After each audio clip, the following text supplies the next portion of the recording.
I am not throwing away my shot. I am not throwing away my shot. Hey, yo, I'm just like my country. I'm young, scrappy, and hungry, and I'm not throwing away my shot. I'ma get a scholarship to King's College. I probably shouldn't brag, but dag, I'm amazed and astonished. The problem is I got a lot of brains, but no polish. I gotta holler just to be heard with every Hi, word. my name's Dan. So this is a soundtrack album. It's the original Broadway cast soundtrack album for the 2015 stage musical Hamilton, which was written by Lin-Manuel Miranda, who is also on this recording playing the character of Hamilton, who's the lead character. It's about Alexander Hamilton, who is one of the founding fathers of America and is around the time of the War of Independence, and then moves on into some of the issues around the forming of the American nation. Musically, it involves rap and soul and R&B stuff, as well as kind of more standard musical fare. So, on paper, this would not be something that I would particularly embrace. I know that it's been highly praised. It has won lots and lots of awards of various kinds.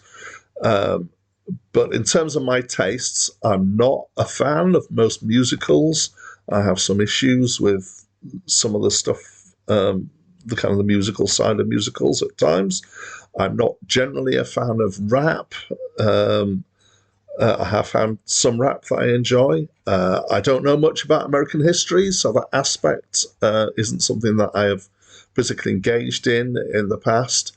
I guess it's about the American War of Independence, and I'm British, so there's definitely a bias against the British in this, not a huge, strong one. And also, I'm generally of the opinion that albums from shows and soundtrack albums from movies tend to make more sense when you've seen the film or you've seen the show, and are often a good memento reminder of the show, but sometimes really just do not make sense if you haven't had the full experience of it. So I entered with a certain amount of mild skepticism, let's say. So let's try and do some description, and we'll definitely get some opinion as we go along and towards the end. So it's musically quite diverse. There is definitely rap in here. There's some singing. Some of the singing feels quite musical-like. Some of it feels like soul-like, or modern R&B-like. So there's some elements of classical music in here as well, particularly kind of chamber stuff. So there's use of instruments like cello, harp, harpsichord, and all those sorts of things kind of.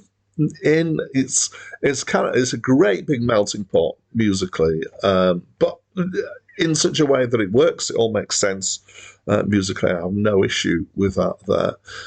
It has the typically clean production and playing that musicals have. It's obviously fairly recent as well in terms of the recording.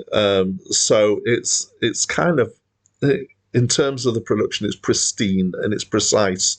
And sometimes there's a tendency towards sterility, I think, with musicals, with the playing sometimes, in that sense. I wouldn't say it's kind of soulless, but I'm not claiming that the playing and the performances from the musicians are full of soul here. They've got a job to do, and they've got some dots on a page, and they're getting on with it, and there's a conductor who's kind of steering how it's going. So it has that kind of feel to it. Similarly, the singing and the rapping is quite clear diction. There's definitely a style of singing that goes with musicals, which is the kind of, the TV show Glee brought this out quite a lot. Most of the singing is kind of musical style, but again, I've said there's elements of soul in there, especially with the female singing, I would say. It's often quite hyper enunciated, so this is something that really makes sense when you're doing a stage show and you're on stage and you're belting out, because you need to belt out to get people to hear you. But when you're singing loud, your vowels come up in volume quite a lot, but your consonants tend to stay about the same. as they would any other way of singing. And so the enunciation for stage singing for musicals is a little bit more emphasized to make the words come across better. And that's the same here, but we're on a recording, so it sounds a little bit weird. I feel it often does for musicals on record. But having said all that, I don't think they're kind of I don't feel like they're just phoning it in or anything like that. There's some nice performances. There's some really emotive stuff in here, and some of that comes out well through the singing. The thing that really has got me into this is about the story and the writing. So the writing covers obviously the words and the way the words are used, the singing and the rapping, the music as well, but the putting together of the whole thing as a story as well. And it's very rare for me to be in these album reviews thinking about story arcs and how that's done, and because obviously most albums don't have a story. So I listened twice, as I usually do with these reviews, and I listened once through, nearly all the way through, once before I started doing some reading about it. So I was kind of dry for the first listen, and then the second listen I've done a little bit of reading. By about a quarter of the way through the first listen, I'd actually got quite caught up in what was going on. And so one of the things that's in its favour, most definitely, is that it's what's called a sung-through musical, which means there's not a lot of speaking stuff in between. There are bits of speaking in here, actually, but you don't lose anything from the story. You don't see the action. It's harder to distinguish one person from another because all you've got is their voice and the context of what they're doing rather than what they look like. But you can get the whole story through this. In fact, Wikipedia describes it as a sung and rapped through musical. By about halfway through the first listen, I was pretty sure I was going to be giving it a 9+, because I was so impressed with it. I did wonder a bit if the second listen I would get less out of it, because I discovered quite a lot in the first listen, and as if it was, maybe it was going to get feel like, oh yeah, I've heard this all before now. But actually the second listen was also really good because I was working out, I had a much better idea of what was happening. The plot was coming across more clearly. Who was singing what was coming across more clearly to me. And I have to confess, by the end of the second listen through, I was actually getting a little bit sniffy. In that it had got to me emotionally. I was like, yes, a bit. I am quite a softie when it comes to a good story, and it's not hard to get me to that place, I would say. Right, so let's pick about some of the stuff that I really like about it. So the lyrics, especially the rapping, is incredibly clever. It's really well written in terms of the words, especially the rhyming. Now, I have a great respect for people who can do good rhymes and make it seem effortless. And yet you've got rhyme after rhyme after rhyme after rhyme, and it all feels right. And none of it's awkward, and it fits together. And this is consistent throughout the whole thing. The only person that I know of who I would say is as good a rhymer as this is Julia Donaldson, who wrote The Gruffalo and other children's stories like that, who has always really impressed me by the way. She never seems to have to push and pull things to get the rhymes in. It just seems to work. And the scansion as well, it's just all completely in line. And this is like that. It's just really well done. There's also another really clever thing in this is the themes that are used through here. So there are there's stuff about not giving up my shot. There's stuff about duels. There's comparisons between war and politics and personal relationships. There's recurring themes that musically, lyrically, and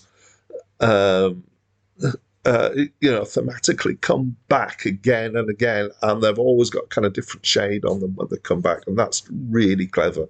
I like that. There's a lot of allusions in here as well. There's allusions to classical stuff, there's allusions to Shakespeare, and then there's allusions to well-known rap songs, even one or two that I recognised. There was an allusion here to The Message.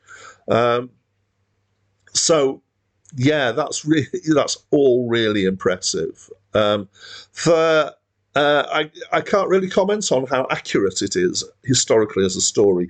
What I can say is that reading through the stuff on Wikipedia about it, there is a discussion of the inaccuracies in the story, and those things seem to be quite trivial, which makes me think that the rest of it must be pretty accurate, which, if it's true, makes for quite a story. There's a lot of stuff going on here, and it's quite an emotional story. It's many layered. There's lots of characters going in. There's lots of to and fro and stuff. All sorts of different themes: rivalry and friendship, and fidelity in marriage, and father-son relationships, and all. And against the backdrop of struggles for power and politics, and so there's a lot of stuff going on here. Lots of characters. It's quite long. It's 2 hours plus, so you get quite a lot of time to build up this story in it. And yeah, so it works. And then kind of back to the musical writing, I would say that actually, having said that the performances may be a little on the sterile side musically, the writing is not, and it really well emphasizes the story and the emotions. There's a lot of very kind of standard musical tricks that are used in there. When I say musical, I mean for musical theatre tricks, in the way it kind of coming to a stop and then doing a gentle rise. The kind of the rhythm of it and the dynamics of it are really well used. And again, musical themes coming back again and again and implying different feels and different thoughts. So there's a lot in here. There's a lot to get into. If I was pushed to say what my favourite bits were, there'd be, potentially lots, but probably my absolute favourite character is King George, the King of England, and his kind of attitude to what's going on, as portrayed through this musical, is just delicious. It's just beautiful, and I'm hoping I'm going to be able to end over the end credits with a little bit from one of his songs. So, I'm sold. I totally loved it. I want to see the show. Apparently, there's a filmed version of the show, so I'm going to try and get it. As a kind of sidebar, my 13-year-old son came in partway through me listening to some of it, and I thought, what's going to make of this? There is quite a bit of swearing and some adult themes in here as well. And he said, we watched the film of this at school, and it's really good. And we were kind of bonding over some of the things we thought about it. So that is, I'd already loved it by that point. The fact that it became a touch point with my son was also brilliant. So it's great.